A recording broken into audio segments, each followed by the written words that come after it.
উজানের ঢলে লক্ষ্মীপুরে প্লাবিত হচ্ছে নতুন নতুন গ্রাম। শহরেও ঢুকেছে বন্যার পানি। বিপদসীমার উপর দিয়ে প্রবাহিত হচ্ছে মেঘনা, ডাকাতিয়া ও রহমতখালী নদীর পানি। লক্ষ্মীপুর পৌর শহরের বাঞ্ছানগর এলাকা থেকে বন্যা পরিস্থিতির সবশেষ খবর জানিয়েছেন সহকর্মী সোহেল রানা।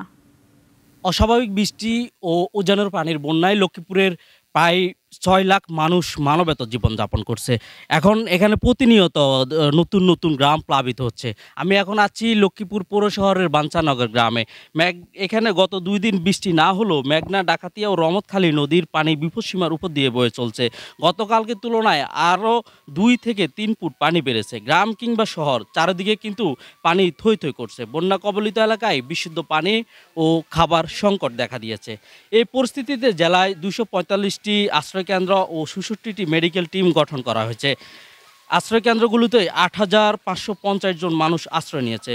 তবে বৃষ্টি না হলে পরিস্থিতি উন্নতি হবে বলে আশা প্রকাশ করেছেন স্থানীয় প্রশাসন। এখানে পানিবন্দী মানুষের মাঝে কিন্তু এখনও কোনো ত্রাণ বা খাবার পৌঁছে নাই। তবে প্রশাসনের পক্ষ থেকে এবং বিভিন্ন রাজনৈতিক ও সামাজিক স্বেচ্ছাসেবী সংগঠনের পক্ষ থেকে এখন ত্রাণ বিতরণ করা হচ্ছে। কিছুক্ষণ পরেই এখন এখানে কেন্দ্রীয় বিএনপি স্থায়ী কমিটির সদস্য আমির খসরু মাহমুদ এবং যুগ্ম মহাসচিব শহীদউদ্দিন চৌধুরী অ্যানির পক্ষ থেকে কিন্তু এই এলাকায় ত্রাণ বিতরণ কার্যক্রম চলমান থাকবে। তারা গতকালও তারা কিন্তু ত্রাণ বিতরণ করেছে। এ ছিল লক্ষ্মীপুর থেকে আমার কাছে সবশেষ। ২৫০টিরও বেশি ডিজাইন অপশন নিয়ে ওয়ালটন স্মার্ট ফ্রিজ, বোঝে আপনার প্রয়োজন।